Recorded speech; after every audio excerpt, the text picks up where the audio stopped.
Hi everyone, this is Yana Smakula and welcome back to my channel. Today I am playing with alcohol inks for the very first time in my life to create some watercolor-like backgrounds for clean and simple fall cards. So alcohol inks have been around forever and they were very popular several years ago when I was just getting into card making. But honestly, I never understood the whole hype. I didn't really like the look of alcohol inks, and it wasn't something that appealed to me, so I stayed away. But this summer, by accident, I watched a few videos showing a different kind of use of alcohol inks, a different end result, if you will, and I really wanted to give it a try. I also had a few comments on my community page on my YouTube suggesting I film a video with alcohol inks. So here we go, guys.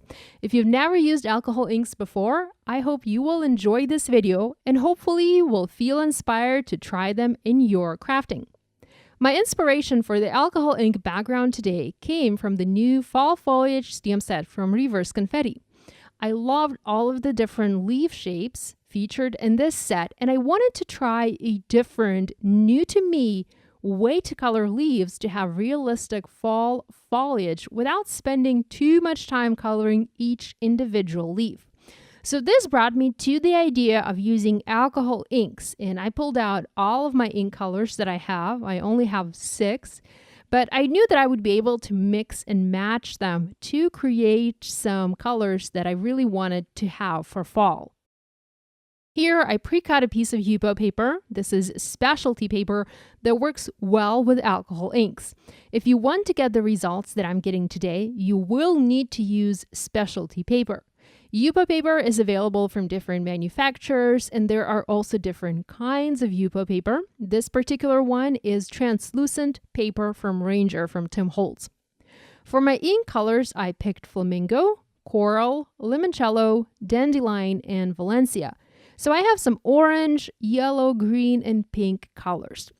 Now, I did say at the beginning of this video that this is my very first time playing with alcohol inks. I should say that this is my very first successful time using these. Here's the background I did prior to this video using same colors and pretty much the same technique. But I didn't really like the end result, so I didn't use it much. Although I did incorporate just portions of this background, the sections that looked okay to me, into my cards today. And by the time I was done with all of my card making for today, I really couldn't tell the difference between the backgrounds that I liked and the one that I didn't like. So what I'm trying to say here, try and use the background that you make even if you don't like it. You never know, you might end up loving it. And also, just a note, do not throw away your alcohol inked backgrounds. You can easily start over by just pouring ink blending solution or alcohol and more or less cleaning your Yupo paper to start over. You won't be able to clean it completely. It will not be bright white. It will be slightly saturated with ink, but it will not be as vibrant as before. Anyhow, I'm going to start working on my background by adding a good amount of alcohol onto the paper. This will force my alcohol inks to behave slightly differently, and I will not have the harsh edges when my background is done. I'll have softer, more watercolor-like edges to my piece.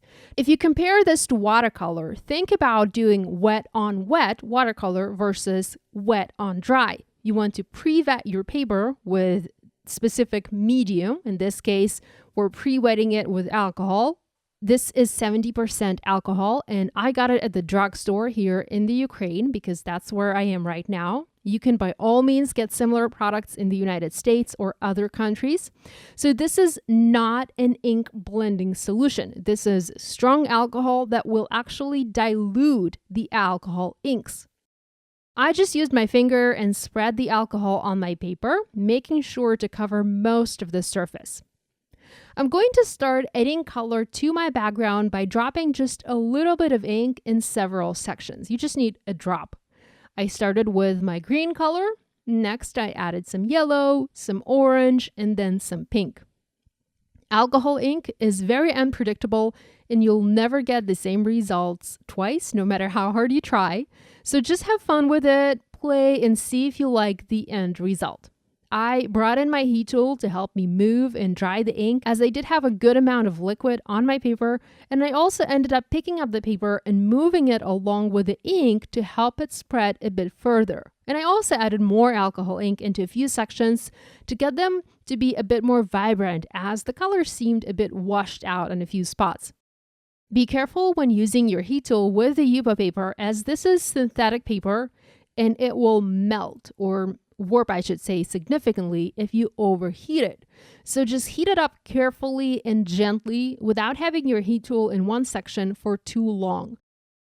So here's what this background looks like. It literally took me 5 minutes to make. Now the idea here is to heat emboss fall leaves over this background and cut them out and use them on a card. So here I'm saving a ton of time by quickly making a fabulous fall background using alcohol inks.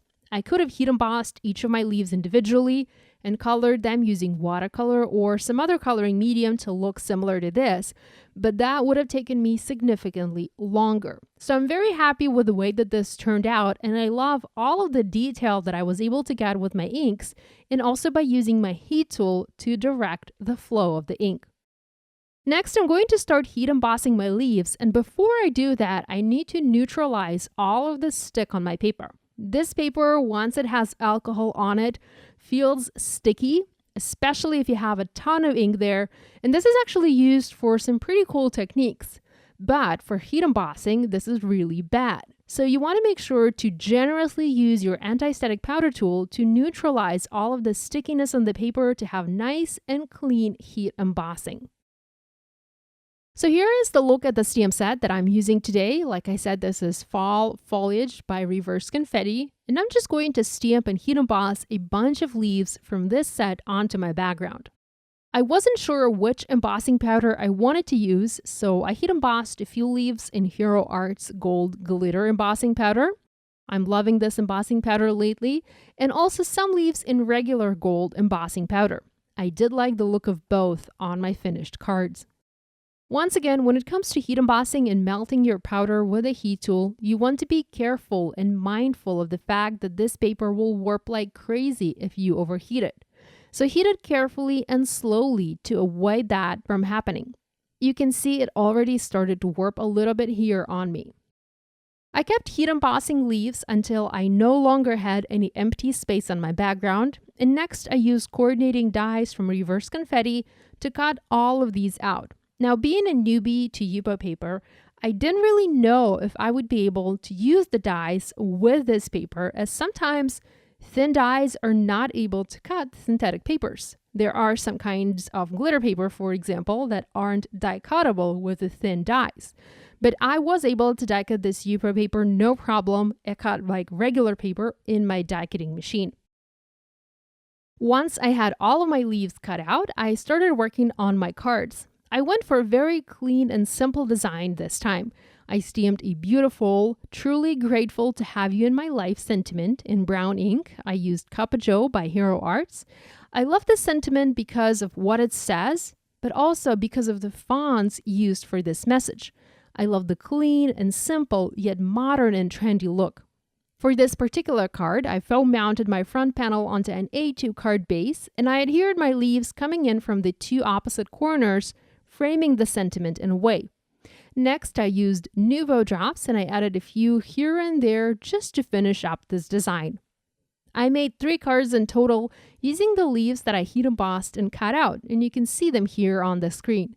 Very simple to make cards with beautiful fall-like leaves. If you'd like your leaves to look even more real, you can skip heat embossing and stamping the leaf outline altogether and just use the coordinating dies to cut the leaf shapes out. This would look fabulous on the maple leaf and the oak leaves, for example. Be sure to visit my blog for a full list of supplies used to make these cards, and join the Reverse Confetti blog hub for loads of additional inspiration featuring September 2018 products. Thanks for watching. If you have questions, please leave them in the comments section below, and be sure to subscribe to my YouTube channel if you haven't yet done so. Check the bell icon on the homepage of my channel to be notified every time I share a new video or post on my community page. Thanks for watching. I'll see you next time. Okay guys, for those of you who stick to the very end of my videos and like to listen to my little non-card making stories, I have huge plans for September. I love all sorts of home remodeling and home improvement projects, and I love to plan them, and I also love to execute them myself. So I'm planning to repaint our hallway in deep blue color just to freshen it up and have it be different for a change. I already bought the paint and I'm itching to start painting. I just need to finish a few things before I can get to that. I also painted several doors in our apartment in a different color. They were brown before. I didn't like that anymore. So I painted our bedroom door black to match the gray walls in our bedroom. And I painted our bathroom door dark blue to match the tile in the bathroom. And I actually shared that on my Instagram account a while back. So I guess what I'm trying to say is I like to have a lot of color, not just on my cards, but also in my home. Let me know in the comments below if you'd like me to continue sharing little bits and pieces of my life at the end of my videos. This will be super helpful. Thank you guys. I love you so much. And as always, I will see you soon. Bye.